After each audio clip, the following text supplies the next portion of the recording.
Cabinet has this afternoon extended travel restrictions in response to the Covid-19 coronavirus, which has now infected almost 90,000 people in 60 countries around the world.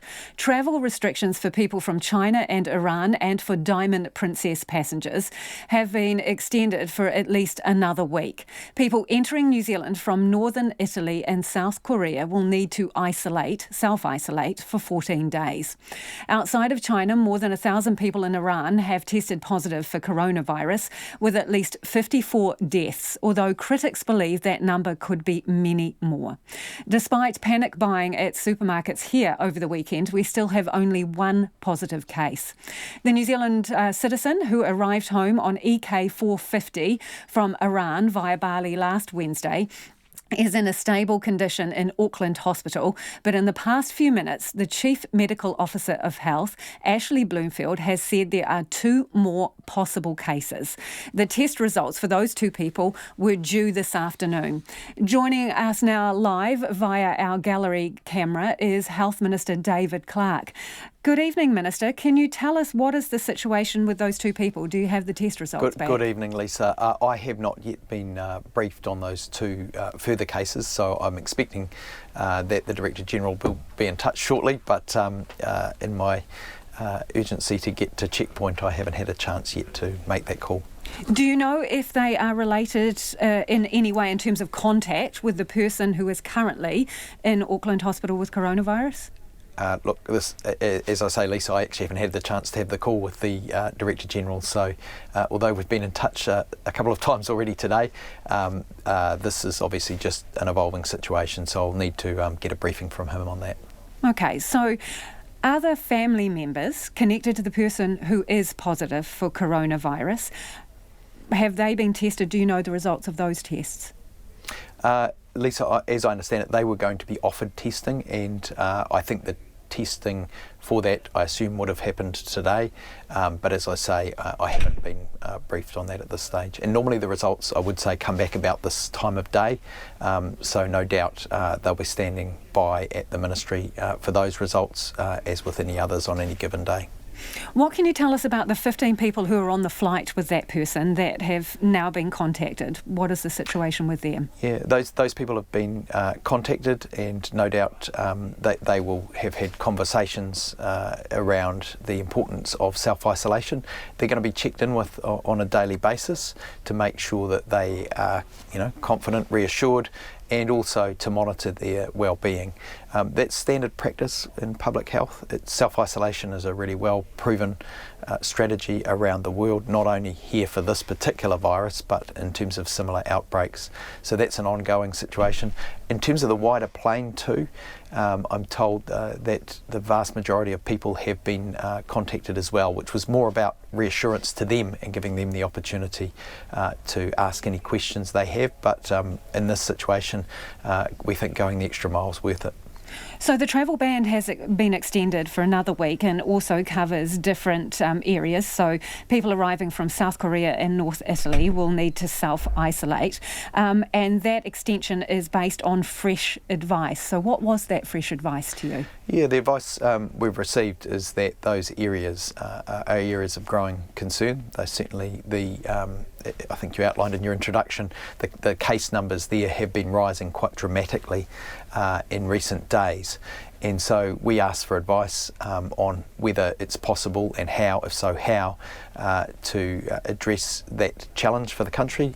And the advice that we've had, which we've taken, is that we can change the registration cards. We're now, as of today, rolling out internationally when people arrive, messaging on aeroplanes, and also cards that people will receive alongside the formal documents they receive when they enter the country, alongside the other forms, ones which do the task of self-registering people with Healthline, and people can indicate there if they've been in those regions in South Korea or in North Italy, alongside Iran and China, so that we can, and we're going to ask those people to go into self-isolation if they're from those areas. Yeah, potentially some of them will be visitors to the country, so is there going to be any kind of random checking to make sure these people are isolated?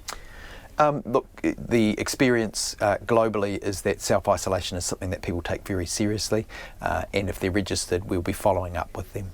So will you be checking to make sure they are self-isolated? They'll be contacted certainly, and conversations will be had. If there's any reason to suspect that people are not, that is, we've got the powers to enforce. But historically, where we've had outbreaks in previous administrations, I'm advised these powers are very rarely invoked because people do wish to comply. They don't want to make other people unwell, particularly, and I think that's true to people's experience. If you're unwell, you don't want your friends or family or anyone else to be unwell, and in fact, if you're unwell, you generally want to stay inside anyway. So we know that you have bought additional flu vaccine for this season. What is going to happen with those vaccinations? Do you envisage anything like rolling them out at schools, for example, or rest homes? Well, the flu vaccine, of course, is available for people, and we had record uptake last year. We have ordered more again this year. We see that as something that we can do to avoid a busy season in the middle of winter, and really encourage people to take that up. The challenge with rolling it out, one of the existing challenges we've inherited as a government, is that the way in which records are kept means that the electronic online system is available through GP practices and so on, and it is actually more challenging to keep good records outside of those formal structures that are in place. That's something we're looking to address because obviously the more widespread the immunisations, the better. Yeah, so what does that mean, Minister? Because, I mean, you would have seen the panic buying on the weekend, right, at the supermarkets. Are you anticipating that there's going to be queues out the doctor's, the GP's door with everyone trying to get a flu vaccination as well?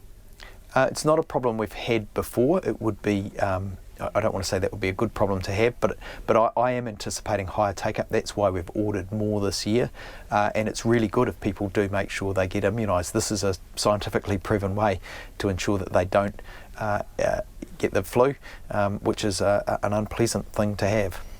But there's way fewer vaccinations for the flu than there are people in this country. So is there going to be a way of distributing those? Pharmac looks at whether there are additional supplies it can source. It has agreements with suppliers typically. Last year we were able to order extra ones when it became apparent record numbers were taking them up, and we were able to order extra flu vaccines. And I would expect Pharmac to be looking as to where it could source extra vaccines if they were required. Right, and there is the budget there, so do you anticipate that there will be a need potentially to get even more flu vaccinations in? Well, we can hope that the record amount will all get used and that people will be looking for more. That would be a good situation to have in New Zealand, and we did see it last season. More people were taking up the flu vaccine, and we hope that continues to develop in that way. Do you think you've got the messaging right around this, given the queues that were there on the weekend and people buying up water, like shelves and shelves of water? What did they need that for? Well, I did see the Prime Minister push back on the weekend at some of the headlines. I think most of the journalism I've seen has been responsible in terms of reporting on COVID-19 internationally and in New Zealand. We are very well prepared as a health system. Part of the really stringent border approach we've taken is that it's bought us time to make sure all our plans are in place and that our people are briefed appropriately, that we've got testing locally and so on. We're set up well to respond. But we do also need those who write the headlines to be thoughtful in what they do, because right now we've only got one confirmed case in the country. Australia's had north of 20. They've managed to contain it. We're talking with other countries about the strategies they're using, so we can learn from them, and that is one real advantage of having taken such a cautious approach from the start. We've had our first case a lot later than other countries, and we can learn from their experience.